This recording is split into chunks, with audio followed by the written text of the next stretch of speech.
Good morning बच्चों। आज के इस लेक्चर में हम लोग पढ़ेंगे classical theory of lattice heat capacity. Classical theory of lattice heat capacity यानी हम लोग पढ़ेंगे इसमें द ड्यूलॉन्ग एंड पेटिट लॉ, और साथ ही साथ बात करेंगे स्पेसिफिक हीट ऑफ सॉलिड। इससे पहले लेक्चर में हमने स्पेसिफिक हीट के बारे में बताया था। तो जब आपके एग्जाम में आएगा तो classical theory of lattice heat capacity ये नहीं मिले तो ये मिल जाएगा, इतना मिल जाएगा, ड्यूलॉन्ग एंड पेटिट लॉ। ये बहुत इंपॉर्टेंट टॉपिक है। तो देखिए ड्यूलॉन्ग एंड पेटिट ने बात क्या किया था इस पर, उन्होंने क्या किया, इन 1819 की बात है, 1819 की बात है। उन्होंने क्या बताया कि जो जितने भी सॉलिड है, किसी भी सॉलिड का जो स्पेसिफिक हीट होता है, यानी स्पेसिफिक हीट होता है, वो क्या करता है, टेम्परेचर के साथ कैसे वेरी करता है, इसी बात को उन्होंने क्या किया, यहाँ पर समझाया। टेम्परेचर के साथ कैसे वेरी करता है, इसी बात को उन्होंने समझाया। यानी उन्होंने अपने इस एक्सपेरिमेंट में, ये 1819 की बात है, ठीक है ना, 1819 की बात है। पहले क्या था अब क्या है वो चर्चा हम नहीं कर रहे, लेकिन ये इस समय की बात है, ठीक है ना। उन्होंने ये देखा बच्चों, उन्होंने ये देखा कि अगर मैं ये ग्राफ प्लॉट करूं, अगर इधर क्या है टी है, इधर मैं सीवी की बात करूं, स्पेसिफिक हीट की बात करूं, स्पेसिफिक हीट सीवी है, ठीक है ना। तो इसकी एक फिक्स वैल्यू है, इसकी सीवी की वैल्यू आएगी। यानी वो कहते कोई भी सॉलिड है, अगर मैं क्या करूं, टेम्परेचर को बढ़ाता जाऊं तो ये जो सीवी होगी वो कांस्टेंट होगी, और कितना होगा, 3R होगा। वो कह रहा है कि जो किसी भी सॉलिड का, जितने भी सॉलिड है, सभी टाइप के सॉलिड, सिलिका, जर्मेनियम, कुछ भी हो, जितने भी सॉलिड है, सबके लिए जो 3R होगा वो क्या होगा, टेम्परेचर पर वेरी नहीं करता था। यानी टेम्परेचर को कितना भी बढ़ाते जाइए, क्या है कि सभी सॉलिड का जो स्पेसिफिक हीट है ना, वो क्या रहेगा, ऐसे कांस्टेंट रहेगा। और वैसे भी, लेकिन आपके मन में तो बनता है ना, कोई भी सॉलिड है, टेम्परेचर को बढ़ाते जाओगे कुछ ना कुछ तो फर्क पड़ेगा। लेकिन इन्होंने अपने इस एक्सपेरिमेंट में, क्लासिकल थ्योरी में, यानी ड्यूलॉन्ग एंड पेटिट ने, दो फिजिसिस्ट मिलकर ये सोचे कि अगर टेम्परेचर को मैं बढ़ाता जाऊं तो इसके स्पेसिफिक हीट पे कोई फर्क नहीं पड़ता, कांस्टेंट रहता है, ठीक है ना। लेकिन ये या तो मैं इसे आगे ले जाऊं, बढ़ाऊं, या तो इसको पीछे ले जाऊं, तो ये क्या रहता है, कांस्टेंट होता है। तो ये ड्यूलॉन्ग एंड पेटिट ने बताया था इस रूल को। लेकिन यहां पर इनका रूल क्या हो गया था, फेल हो गया था। तब आइंस्टीन थ्योरी ऑफ मॉडल आया, उसमें उन्होंने क्या किया, इसमें कुछ सुधार लाया। इसमें फेल क्या हो गया था, अगर यहां मैं कहूं कि रूम टेम्परेचर है, रूम टेम्परेचर के अब हम क्या करते हैं, कितना भी टेम्परेचर बढ़ा दें, रूम टेम्परेचर यानी इसके ऊपर कितना भी टेम्परेचर बढ़ा दें तो ये क्या रहता था, कांस्टेंट रहता था। यहाँ इनका रूल फेल होता तो वो सही था। लेकिन जैसे ही टेम्परेचर क्या, रूम टेम्परेचर से नीचे लाते थे, क्या करता था, ये सिलिकॉन हो गया, जर्मेनियम हो गया, ये सब ऐसे क्या कर जाता था, जो सॉलिड था वो फॉल कर जाता था, डिक्रीज कर जाता था। और इसी बात को वो प्रूफ नहीं कर पाए, ये फेल हो गया। तब उसके बाद स्पेसिफिक मॉडल में हम लोगों ने इसे सुधार करके पढ़ा, ठीक है ना।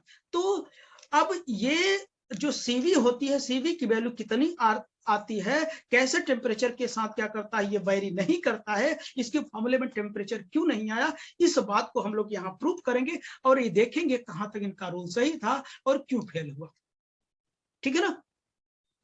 तो इतनी बात तो हो गई, देखते जाओ, है बड़ा कॉम्प्लिकेटेड। लेकिन अब ड्यूलॉन्ग एंड पेटिट लॉ में देखना, ड्यूलॉन्ग एंड पेटिट लॉ में अगर मैं कहूं, ध्यान सुना आप लोग, अगर मैं कहूं कि हमारे पास कोई सॉलिड है, आप जानते हैं सॉलिड में क्या करते हैं, ढेर सारे नंबर, आप क्या करते हैं कि एटम्स होते हैं। अगर इसमें क्या किया जाएगा, हीट दिया जाएगा, तो ऑब्वियसली हीट दिया जाएगा, इसमें जितने भी नंबर ऑफ पार्टिकल हैं, यानी each atom have 3 degree of freedom. कितने होते हैं, 3 degree of freedom, 3 degree of freedom होंगे। 3 डिग्री ऑफ फ्रीडम मतलब ये चाहे यक्स हो, चाहे वाई हो, चाहे क्या हो, जेड होगा, ऑल पॉसिबल डायरेक्शन में क्या कर सकते हैं, फ्री तरीके से क्या कर सकते हैं, ये मूव कर सकते हैं, यानी वाइब्रेट कर सकते हैं। तो जब ये वाइब्रेट करेंगे तो आपको पता है कि ये क्या करेंगे, हार्मोनिक ऑसिलेटर जैसा बिहेव करेंगे। जब हार्मोनिक ऑसिलेटर जैसा बिहेव करेंगे, इसमें एक फ्रीक्वेंसी आएगी जिसे हम क्या बोलते हैं, नेचुरल फ्रीक्वेंसी कहते हैं। क्या बोलते हैं बच्चों, नेचुरल फ्रीक्वेंसी कहते हैं। जब नेचुरल फ्रीक्वेंसी कहेंगे, इसमें दो टाइप की एनर्जी आएगी, एक काइनेटिक एनर्जी होगी, एक काइनेटिक एनर्जी होगी जो क्या होगा, p²/2m, एक पोटेंशियल एनर्जी होगी, क्या हो जाएगा, half m omega square x square, यानी इसी को आप बोलते हैं हाफ k एक्स स्क्वायर, ठीक है ना। तब यहां से टोटल एनर्जी कितनी हो जाएगी, kinetic energy plus potential energy हो जाएगी। तो ये जो अभी इतना बता रहा हूं, इसी को हम प्रॉपर तरीके से लिख के हम क्या करते हैं, नोट्स भी बनाते चलते हैं और पढ़ते भी चलते हैं। ठीक बच्चों, इसको मैं रफ करके इसको क्या करते हैं, डिटेल से हम लोग आगे की ओर बढ़ाते हैं इसको। तो अब देखें हम लोग, तो अगर मैं कहूं कि हमारे पास अगर एक एटम है, एक एटम कैसा बिहेव करेगा, 3D हार्मोनिक ऑसिलेटर होगा। क्या होगा, 3D हार्मोनिक ऑसिलेटर होगा, क्योंकि एक एटम क्या है, या तो एक्स में वाइब्रेट कर सकता है, या तो वाई में वाइब्रेट कर सकता है, या तो जेड में वाइब्रेट कर सकता है, यानी 3D हार्मोनिक ऑसिलेटर होगा। लेकिन इसी तरीके से अगर मैं क्या करूं कि 3 एटम की बात करूं, तो ये कैसा बिहेव करेगा पता है, 1 डायमेंशनल हार्मोनिक ऑसिलेटर जैसा बिहेव करेगा। देखो, एक एटम तो पॉसिबल किसी डायरेक्शन में वाइब्रेट कर सकता है, या तो एक्स में, या तो वाई में, या तो जेड में।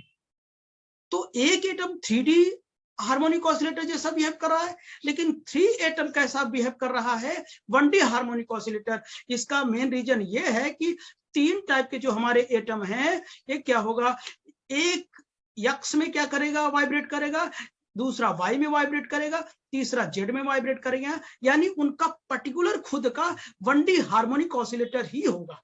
ये हमने तो एज्यूम कर लिया कि क्या करते हैं कि ये 3D हार्मोनिक ऑसिलेटर या तो एक्स में, या तो वाई में, या तो जेड में। अब 3 है तो एक्स में एक वाई में एक जेड में क्या करेगा, वाइब्रेट करेगा। यहां मैंने एक एटम लिया, एक एटम नहीं, इसमें कितने एटम है, n एटम है, तो 1 की जगह मैं क्या रखूंगा, n रखूंगा, तो यहां पर कितना होगा, 3n होगा। यानी n एटम कैसा बिहेव करेंगे, 3D हार्मोनिक ऑसिलेटर, और 3n एटम कैसे बिहेव करेंगे, 1D harmonic oscillator.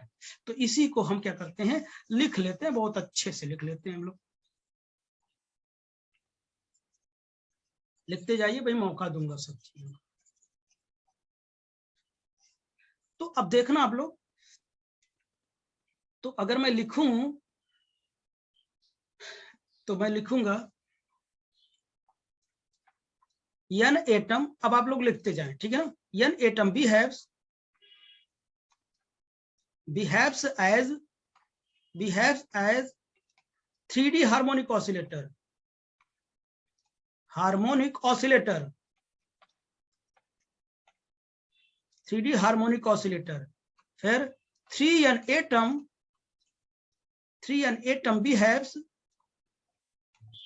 Behaves as 1D harmonic oscillator, 1D harmonic oscillator. अभी ये बात मैंने बताया, तो इतनी बात हो गई। अब फिर से रफ वर्क करने की जरूरत है। तो अब देखना, ये आप नोट कर लो, बाकी आप देखना, जो मैं लिखने के लिए कहूंगा वही लिखना, ठीक है ना, बाकी सब चीजें रफ वर्क है। तो देखिए, अगर हमारे पास कोई सॉलिड है बच्चों, अगर हमारे पास कोई सॉलिड है, कोई भी सॉलिड हो, हमारे पास कोई भी सॉलिड हो, अगर सॉलिड में ढेर सारे नंबर ऑफ क्या होते हैं, एटम होते हैं, बहुत नंबर ऑफ एटम होते हैं। जब इसको हम क्या करेंगे, हीट देंगे, तो आपको पता है ओब्वियसली इसके अंदर क्या है, ये क्या है, सॉलिड है।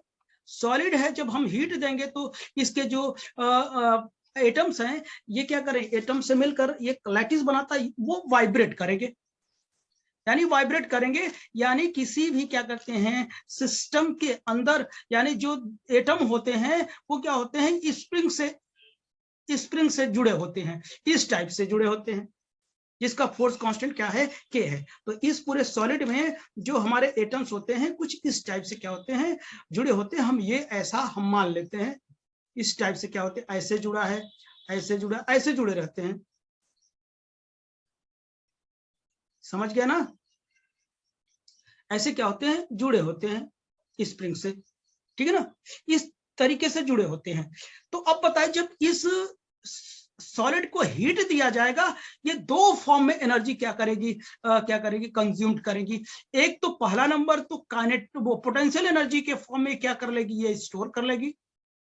चूंकि इसके जो क्या होते हैं कि जो एटम्स होंगे वाइब्रेट करेंगे, वाइब्रेशन की वजह से क्या मिलेगा, काइनेटिक एनर्जी मिलेगी। तो जो हमारे क्या होगी, जो पोटेंशियल एनर्जी होगी वो बच्चों कितनी होगी, वो कितनी होगी, हाफ के एक्स स्क्वायर। आपको पता है कि किसी स्प्रिंग की पोटेंशियल एनर्जी कितनी होती है, हाफ के एक्स स्क्वायर होता है। तो अब आपको पता है कि अगर मैं किसी स्प्रिंग को क्या करता हूं, देखिए मैंने बताया था या आपने कहीं पढ़ा होगा, स्प्रिंग को अगर मैं क्या करूं, इसे खींचूं, इसके अपोजिट डायरेक्शन में एक रिस्टोरिंग फोर्स अप्लाई करता है इसके डिस्प्लेसमेंट के अपोजिट डायरेक्शन में। तो ये force is directly proportional to the displacement but in opposite direction. यहां से प्रोपोर्शनलिटी हटता था, एक कांस्टेंट आता था।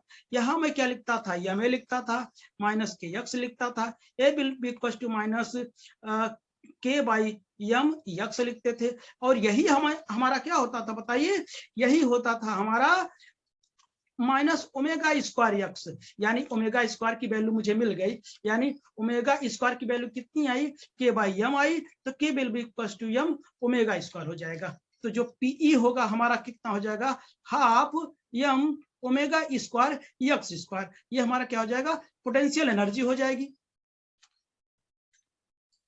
क्या कह रहे हैं, हो जाएगी ना।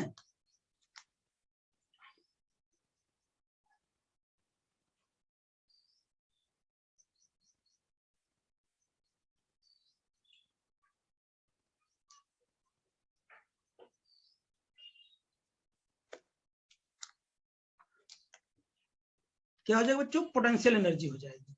ठीक, तो ये अभी मैं डायरेक्ट लिखूंगा, इसलिए थोड़ा रफ पर करके बता दिया। ये पोटेंशियल एनर्जी। अगर काइनेटिक एनर्जी की बात करूं तो काइनेटिक एनर्जी कितनी हो जाएगी हमारा, पी स्क्वायर बाई 2m, दो फॉर्मेट में हो जाएगी। तब ये टोटल एनर्जी कितनी होगी वो हम देखते हैं।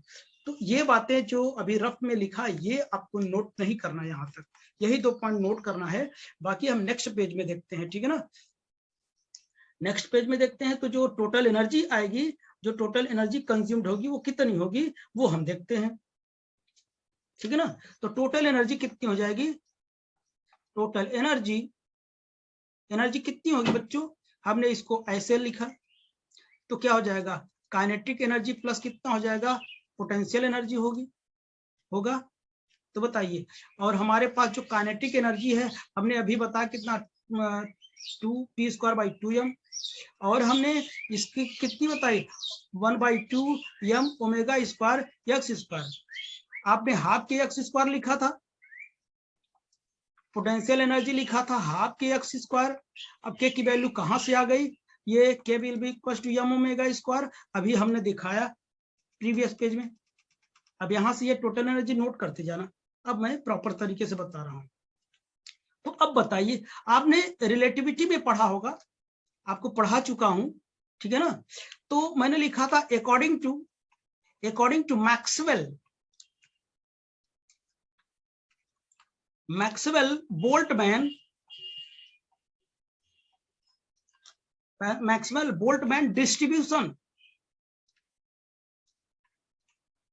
बोल्टमैन डिस्ट्रीब्यूशन लॉ पढ़ा था आपने, लॉज पढ़ा था, आपको याद आ रहा होगा। इसमें मैंने एवरेज एनर्जी निकाला था, एवरेज एनर्जी मैंने ऐसे निकाला था, जो पढ़ा होगा उसको याद होगा, एक्सपोनेंशियल माइनस ई बाई के बी टी में तो बोल्टमैन कांस्टेंट है, और ये कितना है, डी था, डिवाइड बाई कितना था, डिवाइड बाई मैंने लिखा था integration of exponential minus E by के बी टी और डी था। याद करो मैंने इस टाइप से एनर्जी लिखा नहीं था, बोलो। रिलेटिविटी में मैंने मैक्सवेल बोल्ट्जमैन डिस्ट्रीब्यूशन आपने देखना वहां से मैंने क्या किया था, ये एनर्जी लिखा था, एवरेज एनर्जी, ये आपको याद रखना होगा, वहां से आप देख सकते हैं। ठीक बच्चों,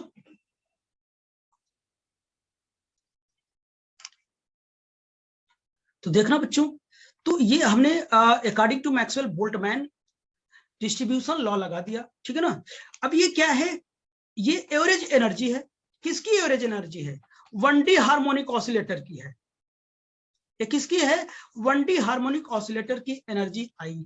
अब हमको क्या करनी है, 1D हार्मोनिक ऑसिलेटर की टोटल एनर्जी चाहिए, total average energy, total average energy, energy of 1D harmonic oscillator, harmonic oscillator. तो बताइए, हमने बताया था ना 1D हार्मो 1D की है, तो 1D में बताइए कितना था, अभी तो n एटम लिया था, तो n एटम के लिए क्या था, कितना हो जाएगा, ये E क्या हो जाएगा, टोटल कर दूं मैं, ये टोटल कितना हो जाएगा बोलो, ये टोटल कितना हो जाएगा, अगर मैं 3n का मल्टीप्लाई कर दूं इसमें, ये टोटल हो जाएगा।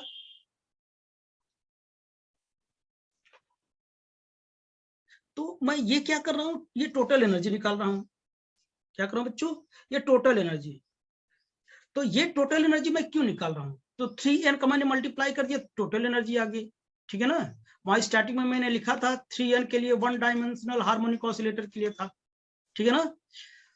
तो अब बताइए ये मैं निकाल क्यों रहा हूं, ये कोई बताएगा।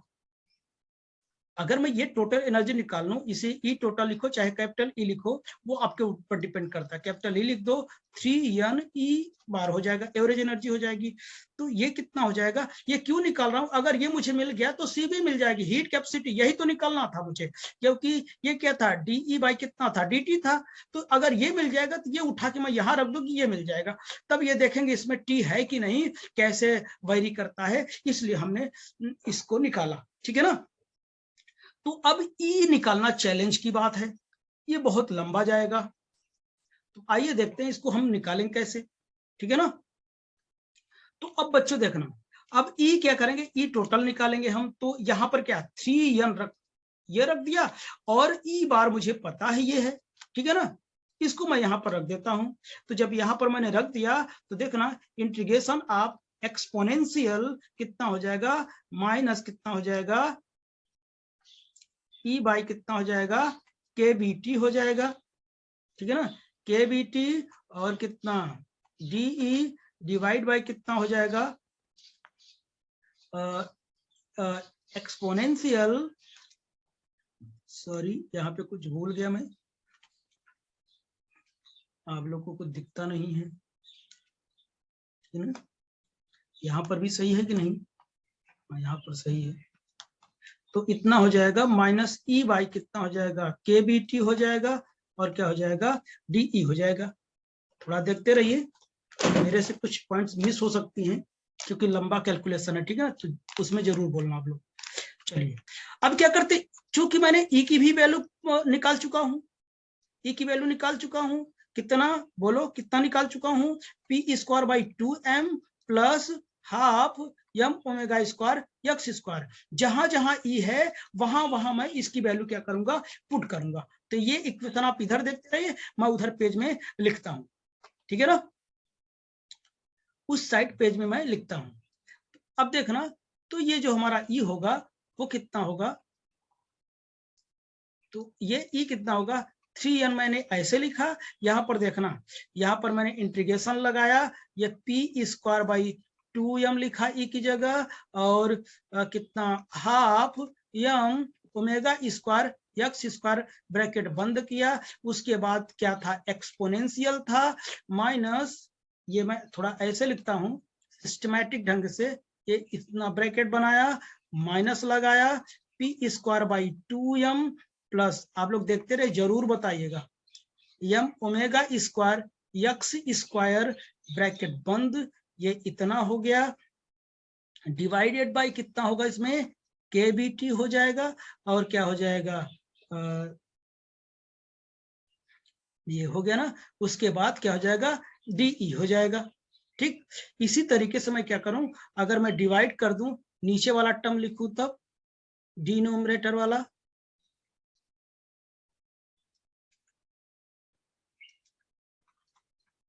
केबीटी, अब नीचे वाला टर्म लिखता हूं तो इंटीग्रेशन ऑफ एक्सपोनेंशियल कितना हो जाएगा, ये ब्रैकेट बनाया, माइनस बाहर रहेगा,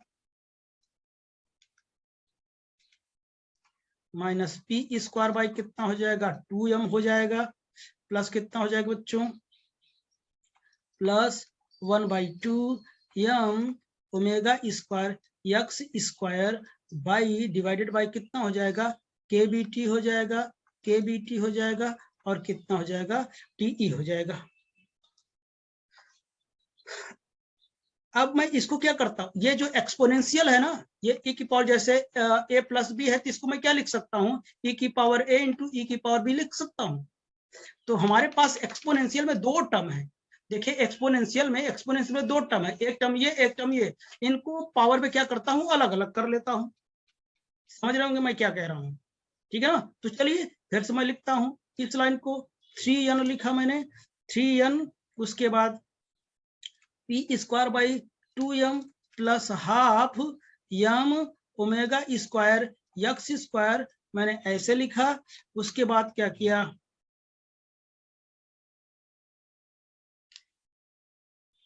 उसके बाद हमने इसको अलग अलग कर दिया।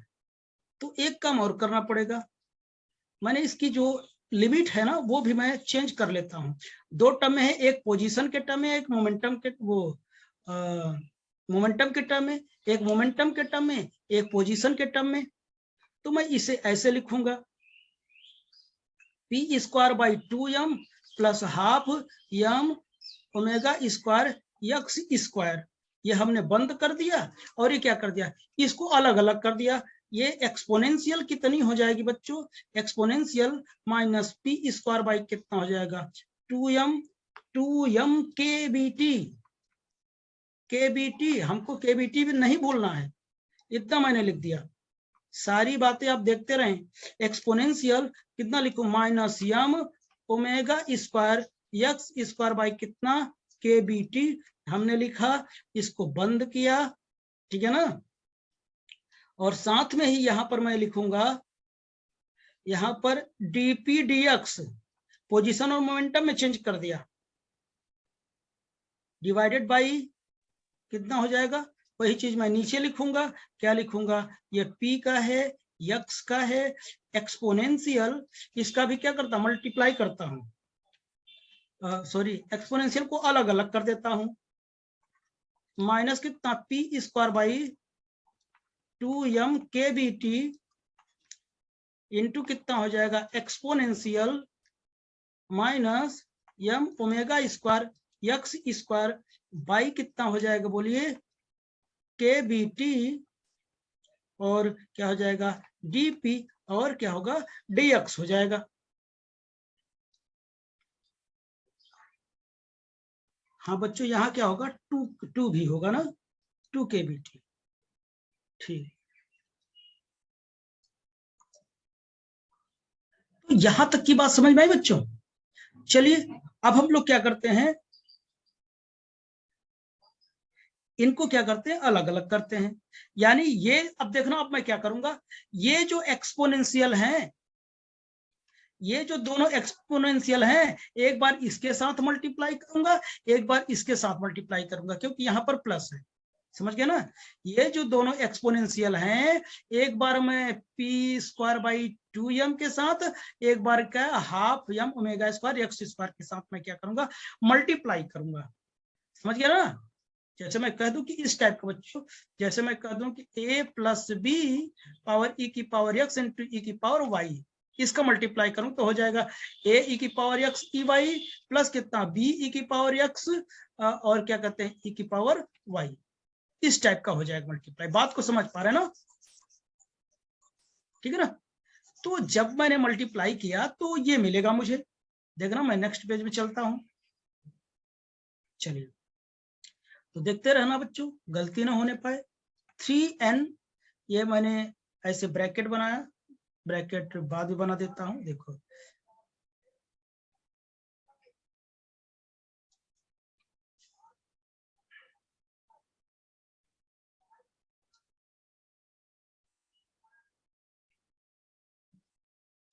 देखो मैंने बनाया, ये क्या था, p का है और क्या है, यक्स का है।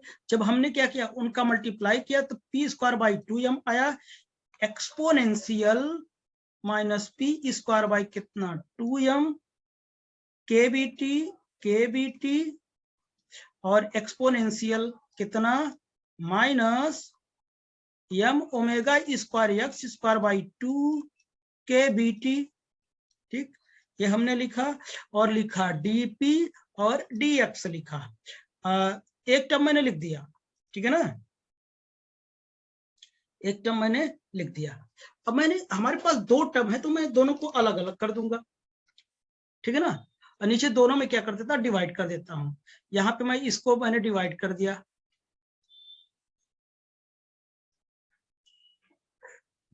यहाँ पे मैंने डिवाइड कर दिया, तो ये लिखा मैं p यक्स का इंटीग्रेशन किया, एक्सपोनेंशियल कितना हो जाएगा minus p square by 2m kbt, exponential कितना हो जाएगा minus m omega square x square by 2 kbt, कितना हो जाएगा, और कितना हो जाएगा dp इंटू dx, ठीक है ना।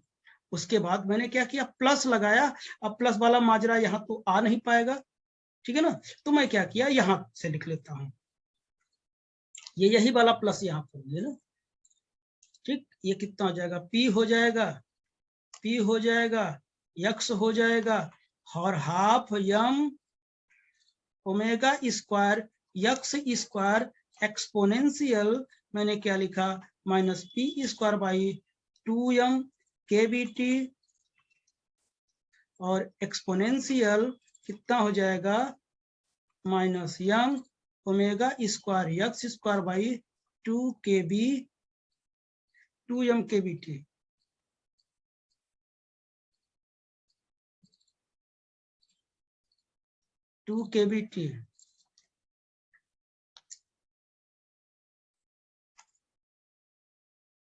ठीक है ना, 2 kbt। आप लोग देखते रहिए, dp हो जाएगा, dx हो जाएगा। इतनी बात हो गई ना। अब मैं क्या करूंगा, इसको मैं इधर भी मैंने डिवाइड कर दिया, दोनों में अलग अलग कर दिया डिवाइड, ठीक है ना, या साथ में कर दो कोई दिक्कत नहीं, dp dx कर दिया। ये कितना हो जाएगा, एक्सपोनेंशियल मैंने लिखा माइनस p स्क्वायर बाई कितना 2m kbt लिखा, एक्सपोनेंशियल कितना हो जाएगा minus m omega square x square by कितना हो जाएगा 2 kbt, और ये कितना हो जाएगा dp और कितना dx। ठीक, और ये ब्रैकेट में ऐसे क्या कर देता हूँ, बंद कर देता हूँ, ये यही वाला प्लस है, ठीक है ना। ये बात आपको समझ में आई होगी, अगर नोट हो गया तो मैं आगे चलूं।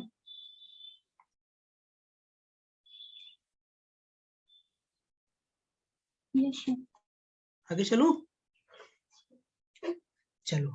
अब हम क्या करते हैं, जो एक एक बिरादरी वाले हैं उन सबको मैं पास में रखता हूं, यानी इंटीग्रेशन p लगाऊंगा मैं, p का p वाले में रखूंगा। तो देखो ये टर्म p वाले में है ना, p का p के साथ रखूंगा, और x वाले में x के साथ रखूंगा। तब नेक्स्ट पेज में देखिए मैं करता क्या हूं, ठीक है ना। इतना तो आप लोग समझ ही रहे होंगे, कैलकुलेशन है, आप थर्ड ईयर में हैं तो इतना तो देखना इधर मैंने क्या बनाया, ये बनाया, मैं इंटीग्रेशन लगाया कितना, p वाले का लगाया है ना, मोमेंटम का। तो p स्क्वायर बाई कितना 2m मैंने लिखा, exponential minus p square by कितना 2m kbt, 2m kbt लिखा, और dp लिखा। देखो इंटीग्रेशन किसका लिखा, मैंने मोमेंटम का लिखा, समझ रहे हैं ना मेरी बात, मोमेंटम का इंटीग्रेशन। अब उसके बाद क्या लिखा, इंटीग्रेशन किसका है, पोजीशन का, यक्स का है, तो एक्सपोनेंशियल मैंने क्या लिखा, minus m omega square x square by कितना हो जाएगा 2kBt हो जाएगा, और यहाँ क्या हो जाएगा dx हो जाएगा, ठीक है ना, ये हो जाएगा। अब इसमें मैं क्या करूं, डिवाइड कर दूं, क्या कर दूं बेटा, डिवाइड कर दूंगी इसका। जब मैंने डिवाइड कर दिया तो क्या आएगा, वही जो इसमें किया था, तो ये p हो जाएगा, एक्सपोनेंशियल हो जाएगा, minus P square by 2m/kBt हो जाएगा, और क्या हो जाएगा dp हो जाएगा, इंटू कितना x हो जाएगा, एक्सपोनेंशियल कितना हो जाएगा माइनस m हो जाएगा, ओमेगा स्क्वायर हो जाएगा, x स्क्वायर हो जाएगा, 2kBt हो जाएगा, और क्या होगा dx हो जाएगा ना। अब क्या करूंगा, यहाँ प्लस करूंगा, जब प्लस करूंगा तो ये आएगा, ठीक है ना, प्लस करूंगा तो प्लस करके मैंने यहाँ पर लिखा, ये लिखा कितना हो जाएगा p हो जाएगा, एक्सपोनेंशियल कितना हो जाएगा माइनस पी स्क्वायर बाई कितना हो जाएगा 2m/kBt, और क्या हो जाएगा dp हो जाएगा, इंटीग्रेशन ऑफ x हो जाएगा, half m omega square x square exponential minus m omega square x square by 2kBt, और कितना हो जाएगा dx हो जाएगा, डिवाइडेड बाई कितना हो जाएगा बोलो, डिवाइडेड बाई कितना हो जाएगा, इंटीग्रेशन कितना हो जाएगा p हो जाएगा, एक्सपोनेंशियल हो जाएगा minus P square by 2m कितना हो जाएगा 2m/kBt हो जाएगा, ये dp हो जाएगा, इंटीग्रेशन x हो जाएगा, exponential minus m omega square x square by कितना 2kBt हो जाएगा, और dx हो जाएगा। ये हम क्या करते हैं, ये ब्रैकेट बंद कर देते हैं।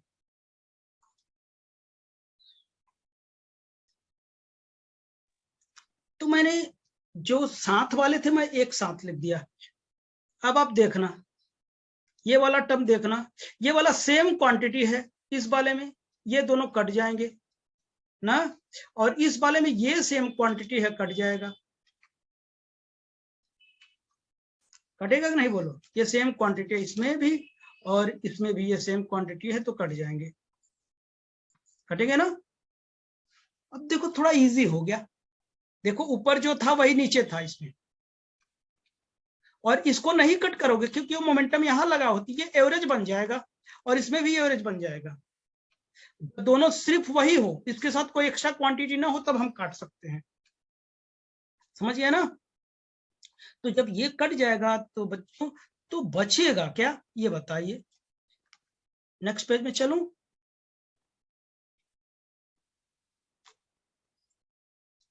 तो कितना आएगा, ई बराबर कितना आएगा, ई बराबर 3n लिखा, ये मैंने ब्रैकेट बंद किया। अब जो बचा वो क्या बचा था, ये p था, p स्क्वायर बाई कितना था 2m था, एक्सपोनेंशियल था माइनस p स्क्वायर बाई कितना था 2m/kBt, ये था, और ये कितना था dp था, डिवाइडेड बाई कितना था बच्चों, डिवाइडेड में कितना था, डिवाइडेड में इंटीग्रेशन ऑफ p था, एक्सपोनेंशियल लिखा मैंने माइनस p स्क्वायर बाई कितना 2m/kBt, और ये मैंने dp लिखा, ठीक। उसके बाद मैंने क्या किया, प्लस लिखा, ये हमारा क्या था, x का था, half m omega square x square, और एक्सपोनेंशियल कितना आया था हमारा, ये minus m omega square x square by 2kBt into कितना dx हो जाएगा, यही चीज डिवाइडेड में था, डिवाइडेड में क्या था, डिवाइडेड में क्या था बोलो, इंटीग्रेशन ऑफ x था, और क्या था एक्सपोनेंशियल था, और minus m omega square x square by कितना था 2kBt था और ये क्या था, कितना था, dx था। ये मेरा मिल गया। ये इक्वेशन नंबर क्या है, ए है। ठीक है ना। तो अब देखना, यहां तक की अगर बात हो गई तो हमारे पास क्या है, एक इंटीग्रेशन का फार्मूला है, डायरेक्ट फार्मूला इंटीग्रेशन करने का, 0 to इन्फिनिटी यू स्क्वायर ई की power minus A you square D you को मैं क्या लिख सकता हूं, डी यू को मैं क्या लिख सकता हूं बच्चों, ये लिख सकता हूं 1/4 लिख सकता हूं, रूट में पाई बाई कितना लिख सकता हूं, ए क्यूब लिख सकता हूं। ठीक। और दूसरा इंटीग्रेशन 0 to इन्फिनिटी में लिखा ई की power minus A you square और कितना डी यू, इसका जो इंटीग्रेशन होगा 1/2 रूट में पाई बाई कितना हो जाएगा, ए हो जाएगा। तो देखिए क्या ऊपर वाला टर्म कुछ ऐसे ही दिख रहा है क्या, देखो ये यू स्क्वायर ई की पावर क्या माइनस ए यू स्क्वायर, यानी यहां पर देखना जो यहां पर है वही यहां पर है, तो जो यहां पर है वही यहां पर है कि नहीं, देखो बोलो, यानी यहां से जो ए की वैल्यू आएगी पी स्क्वायर, देखो ये क्या है, यू स्क्वायर का कांस्टेंट है, कोफिशिएंट है। ठीक है ना। तो यहाँ पर जो यहाँ पर है वही यहाँ पर, जो यहाँ पर है वही यहाँ पर है, दिख रहा है नहीं। इसके अलावा जो कि भी कुछ आएगा वो ए आएगा, वो ए की वैल्यू मैं यहाँ रखूंगा। इसी तरीके से देखो इसमें यू स्क्वायर का कोफिशिएंट जो होगा, यानी पी स्क्वायर बाई 2m का जो कोफिशिएंट होगा वही ए होगा। ऐसे ऐसे इधर भी जो यहाँ होगा, देखो जो यहाँ होगा वही यहाँ पर लेना पड़ेगा, यहाँ पर कितना लेना पड़ेगा, ये पूरा लेना पड़ेगा, यानी ये क्या होगा, ए की वैल्यू होगा 1/kBt, और यहाँ पर भी इस पूरे के स्थान पर लेना पड़ेगा 1/kBt। आप शायद फार्मूला लगाना सीख गए, हाँ या ना बच्चों।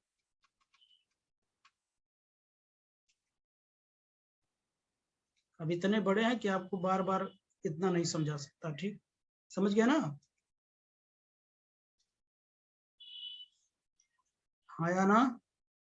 चलिए अगर ये हो गया तो मैं इसके इंटीग्रेशन को सॉल्व करके और ए इक्वेशन में मैं क्या करता हूं, पुट करता हूं। तो देखनी दोनों की वैल्यू निकाल के मैं इसी में पुट कर देता हूं। ठीक। तो नेक्स्ट पेज में देखिए, देखना इधर, तो integration of P square by कितना 2m, और एक्सपोनेंशियल कितना है माइनस पी स्क्वायर बाई कितना 2m kBt, और कितना ये dp, जो इसकी वैल्यू आएगी 1/2m होगी, 2m, और क्या हो जाएगा, ये 2m मैंने कॉमन ले लिया, 2m मैंने क्या कर लिया, कॉमन ले लिया थोड़ा इजी करने के लिए ना। तो कितना हो जाएगा, पी स्क्वायर ई की पावर माइनस कितना हो जाएगा 1/2m kBt, और क्या कर दिया पी स्क्वायर ले लिया, dp ले लिया। अब देखो ये उसी जैसा फॉर्मूला बन गया, थोड़ा और इजी कर लिया, थोड़ा और इजी कर लिया, पूरे को ना लेकर क्या करते हैं 2m को कॉमन ले लिया, इधर पी स्क्वायर को कॉमन ले लिया, थोड़ा और इजी करने के लिए। ठीक है ना। तो कोई दिक्कत आप कैसे भी कर सकते हैं, ठीक है ना। तो ये वैल्यू होगी। अब इसे अगर मैं सॉल्व करूंगा तो मेरी वैल्यू कितनी आएगी, 1/2m है ये है, और इस पूरे के इंटीग्रेशन कितना था, इस पूरे के इंटीग्रेशन है 1/4 कितना पाई बाई ए क्यूब था, इस पूरे का इंटीग्रेशन। तो एक हम ये करेगा, ठीक है ना। तो बताइए तो कितना हो जाएगा 1/4 हो जाएगा, और रूट में कितना हो जाएगा ए क्यूब हो जाएगा। देखो ए कितना, ए की वैल्यू है, ये क्या है, ए की वैल्यू है, ए की वैल्यू कितनी है 1 करके है 2m kBt है। तो यहाँ पर क्या पाई बाई ए है ना, ए की वैल्यू रखूंगा तो ऊपर चला जाएगा, क्या हो जाएगा ऊपर चला जाएगा, उल्टा हो जाएगा। इतना भी समझ रहे हैं, तो मैं डायरेक्ट लिखता हूँ इसकी वैल्यू, क्या आप समझ पाते हैं, वो देखना बड़ा दिलचस्प बात है बस। तो देखना कितना हो जाएगा, पाई हो जाएगा, और कितना होगा 2m kBt हो जाएगा, और क्या लिखूंगा इसमें क्यूब लिखूंगा, ये इसकी वैल्यू हो गई, ठीक है ना। अब इसी तरीके से मैं इसकी वैल्यू निकाल लेता हूं, exponential of exponential minus P square by कितना 2m के बी टी और कितना dp, इसकी वैल्यू बताओ मैं कितना लिख दूं। इसकी भी वैल्यू थोड़ा मैं चेंज करता हूं, ये पी स्क्वायर में क्या कर लिया बाहर ले लिया ताकि पी वो अच्छा दिखे, dp, ठीक है ना। कितना हो जाएगा 1/2 हो जाएगा, इसका फॉर्मूला आपने देखा, ठीक है ना। ये कितना हो जाएगा पाई बाई ए था, पाई लिखा, ए की वैल्यू ये हो जाएगी, कितना हो जाएगा 2m के बी टी हो जाएगी। आप वहां पे डायरेक्ट भी रख के सॉल्व कर सकते हैं। इसी तरीके से हमारे पास क्या हो जाएगा इंटीग्रेशन ऑफ क्या x 1/2 m omega square x square m omega square x square को मैं क्या करता हूँ बाहर कर लेता हूँ, x स्क्वायर हो जाएगा और इंटू ई की पावर कितना हो जाएगा minus m omega square by कितना 2kbt, 2kbt हो जाएगा और x स्क्वायर dx है, यानी इससे मतलब नहीं ये बाहर कर लो, बाहर कर लो कितना हो जाएगा 1/2 m ओमेगा स्क्वायर इंटू 1/4 हो जाएगा और रूट में कितना हो जाएगा, देखिए पाई हो जाएगा, पाई बाई ए क्यूब हो गया, ये ए है, ए का क्यूब करोगे तो कुछ कितना मिलेगा 2kbt बाई कितना हो जाएगा m ओमेगा स्क्वायर का क्या हो जाएगा, ये पूरे का क्यूब हो जाएगा। बड़ी लंबी कहानी है यार बच्चों, सबकी वैल्यू मैं निकाल रहा हूं। अब इंटीग्रेशन ऑफ x एक्सपोनेंशियल मैंने क्या लिखा m ओमेगा स्क्वायर बाई कितना 2kbt, मैंने लिखा x स्क्वायर बाहर किया पावर में dx, इसकी 1/2 रूट में कितना हो जाएगा पाई बाई ए था तो कितना 2kbt बाई कितना m ओमेगा स्क्वायर। तो अब सारी वैल्यूज उठा के इक्वेशन नंबर फर्स्ट में पुट कर दूंगा, यानी इसकी भी वैल्यू ये आई, इसकी वैल्यू ये आई, इसकी वैल्यू ये आई और इसकी वैल्यू ये आई, सारी वैल्यूज उठा के मैं क्या करता हूँ इक्वेशन नंबर फर्स्ट में क्या कर देता हूँ पुट कर देता हूँ। All values putting in equation a में पुट करता हूं, पुट कर दूं,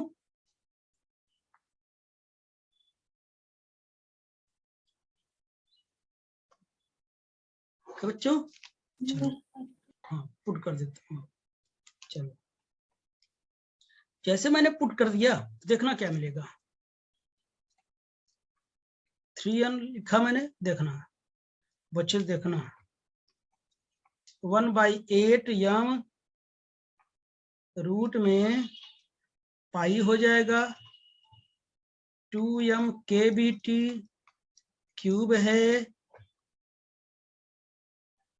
ये ऊपर वाला टर्म हो गया, नीचे वाला टर्म आया 2 आया रूट में, आप पीछे देखते रहो क्या निकाले हैं 2m kbt हो जाएगा, ठीक है ना, इसमें क्यूब नहीं था, प्लस क्या था 1 बाई कितना था 1/8 था m ओमेगा स्क्वायर और ये क्या था रूट में पाई था 2kbt बाई कितना m ओमेगा स्क्वायर का क्या था क्यूब था डिवाइडेड बाई कितना था हाफ था, रूट में कितना था पाई था 2kbt बाई कितना m ओमेगा स्क्वायर था, ठीक है ना, ये ब्रैकेट कितना बंद था, ठीक है ना, ये ब्रैकेट बंद कर दीजिए।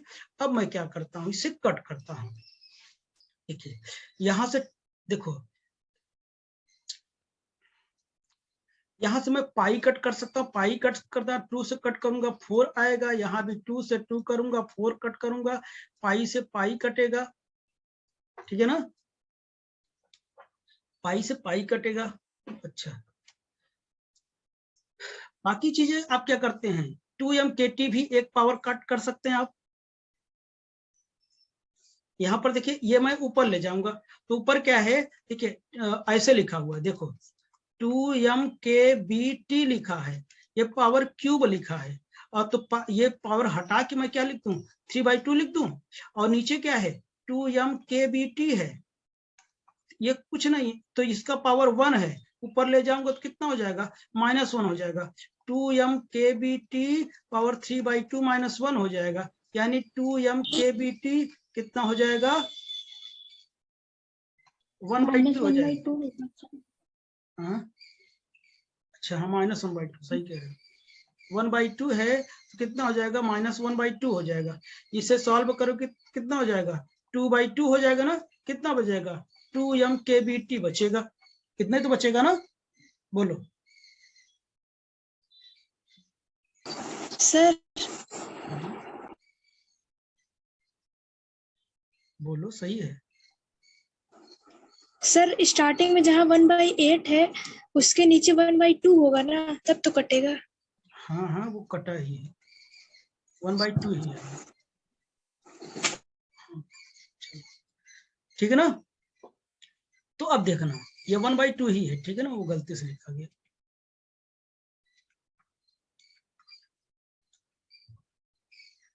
इतना लंबा है ना कि ध्यान से उतर जाता है ना क्या हो रहा है। चलो, अब देखो, जब ये सारी बातें हो गई तो ये केवल इतना आएगा, ऐसे इसमें हो जाएगा, तो मैं डायरेक्ट लिख रहा हूं, आप इस बात को समझें, ठीक ना, और इतना रफ में आप भी कैलकुलेट कर सकते हैं। तो इस बात को मैं लिखता हूं, डायरेक्ट लिखता हूं, 3n हो जाएगा, ब्रैकेट मैंने बंद कर दिया, 1/4 लिखा,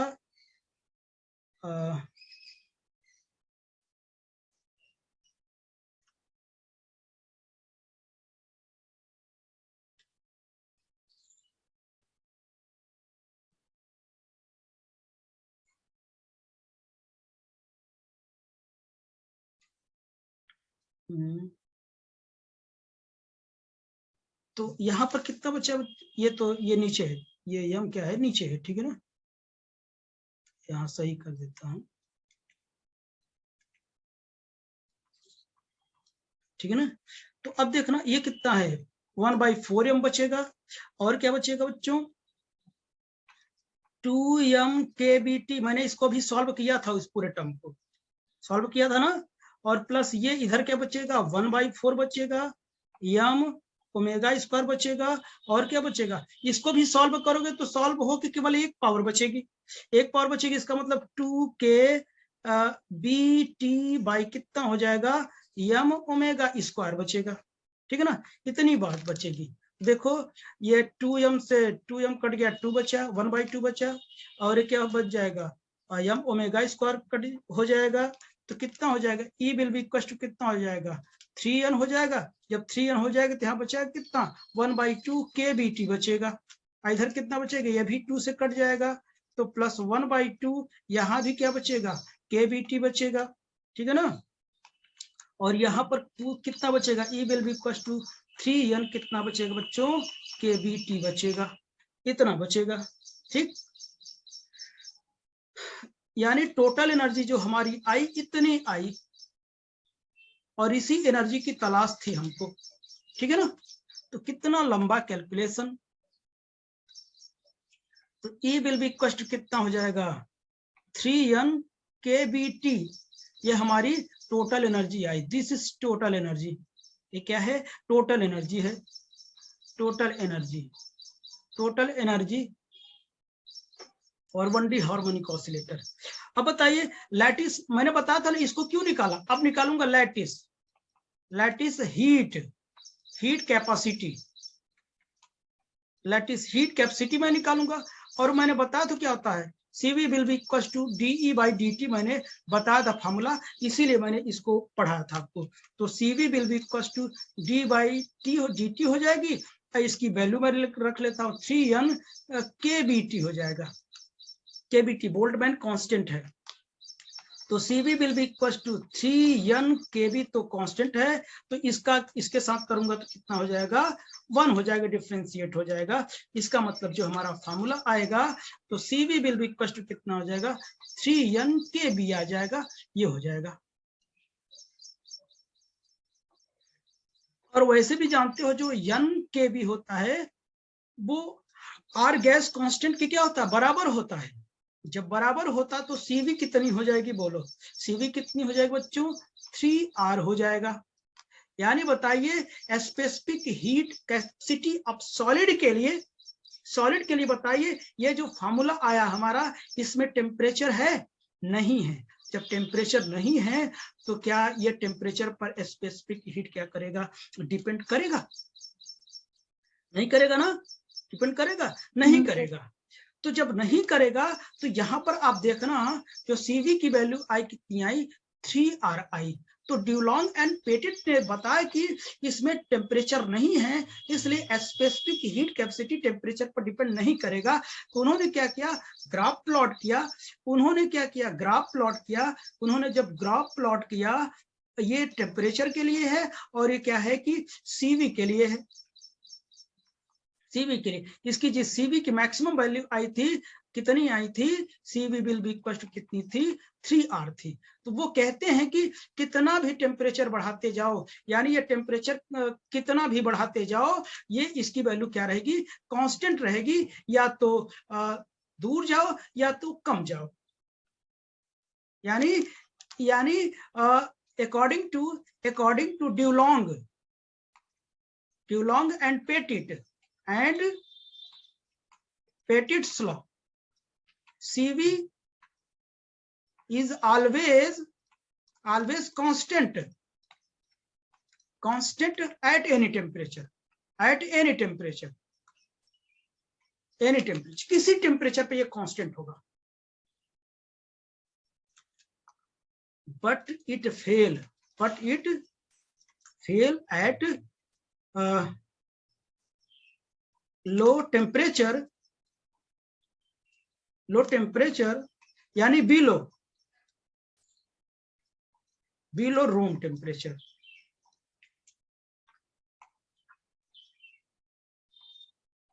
after experiment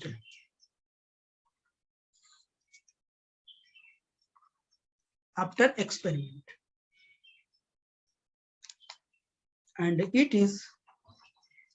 it is modified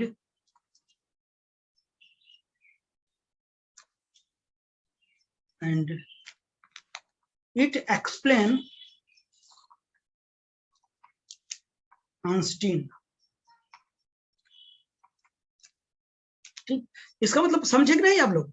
तो ये कोई भी टेम्परेचर वो ये क्या रहेगा, कांस्टेंट रहेगा। लेकिन जब एक्सपेरिमेंट किया गया तो ये जो क्या था, यहाँ पर जो रूम टेम्परेचर था, तो एक्सपेरिमेंट के दौरान ये देखा गया कि रूम टेम्परेचर के बाद क्या है कि कितना भी टेम्परेचर बढ़ा दो ये CV नहीं बदलने वाला, यहाँ तक कांस्टेंट रहेगा। लेकिन बिलो द रूम टेम्परेचर ये क्या कर जा रहा था, फॉल कर जा रहा था। जैसे ये क्या है, सिलिकॉन है और क्या है, जर्मेनिकम, ये जो सॉलिड है, ये क्या कर जा रहा था बच्चों, ये फॉल कर जा रहा था, यानी ये जो CV है ये कम होता जा रहा था। ठीक है ना, इसलिए ये लो टेम्परेचर पर ये इनका रूल क्या हो गया, फेल हो गया। तब इनके इस करेक्शन को किसने सही किया, आइंस्टीन ने किया। आइंस्टीन में भी कुछ समस्या थी, उसके बाद भी साइंटिस्टों ने सही किया। ठीक है ना, तो यहाँ पर देखिए अकॉर्डिंग टू, मैंने लिखा ना, according to Dulong and Petit law, CV is always constant at any temperature but it fail at low temperature below the room temperature after experiment and it explain by Einstein द्वारा ये क्या किया गया, explain कर दिया गया। तो हम जब नेक्स्ट क्या करेंगे, लेक्चर पढ़ेंगे, उसमें इन्होंने क्या करेक्शन किया हम वही पढ़ेंगे, यानी Einstein theory of the specific heat. अभी हमने क्लासिकल थ्योरी देखा ड्यूलॉन्ग एंड पेटिट का। तो ये इतना लंबा टॉपिक था, आई होप कि ये टॉपिक आपको बड़े अच्छे से समझ में आया होगा। तो बहुत बहुत धन्यवाद बच्चों इतना साथ देने के लिए। ओके, तो आज के लिए बस इतना ही रखते हैं।